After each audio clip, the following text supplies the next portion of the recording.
ভাই, বাংলাদেশে অকুতভয় বীর সৈনিক, আগামীর বাংলাদেশী যুবকদের অনন্য অনুপ্রেরণার বাতিঘর শহীদ শরীফ ওসমান হাদি শাহাদাত বরণ করেছেন।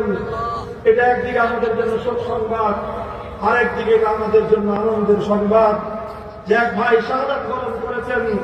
যে জাতি শাহাদাত বরণ করতে শিখে, যে জাতির যুবকেরা দেশের জন্য, জাতির জন্য, সত্যের জন্য, ইনসাফের জন্য জীবন দিতে শেখে, সেই জাতিকে পৃথিবীর কোন শক্তি দাবায় রাখতে পারে না।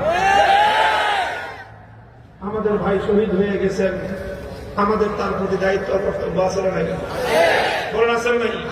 বসেন বসেন, দাঁড়ায় দাঁড়ায় বলবেন দায়িত্ব আছে আপনার। বসেন, দাঁড়া একটু বসেন।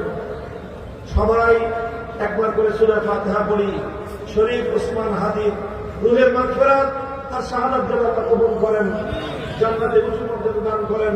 তার শোক সন্তপ্ত পরিবার পরিজন, তার মাসুম বাচ্চাদের দায়িত্ব আল্লাহ নিজে গ্রহণ করেন।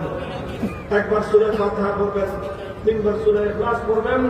এরপর ইনশাআল্লাহ আমাদের মোহতারাম মুআজ্জাজ মেহমান, বাংলাদেশের আলেমদের অন্যতম শীর্ষ ব্যক্তিত্ব, বিফাকুল মাদারিসের আরাবিয়া বাংলাদেশের সম্মানিত মহাসচিব, আমার মোহতারাম বড় ভাই, জাবিয়ার সুনাম ধন্য প্রিন্সিপাল শেখুল হাদিস আল্লামা মাহমুদুল হাজর তশরিফ এনেছেন।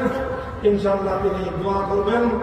এই দোয়া করে ইনশাআল্লাহ আমরা সবাই যাব। ঠিক আছে তো? ইনশাআল্লাহ কেউ উঠবেন না। সূরা ফাতিহা, সূরা ইখলাস পড়তে থাকেন।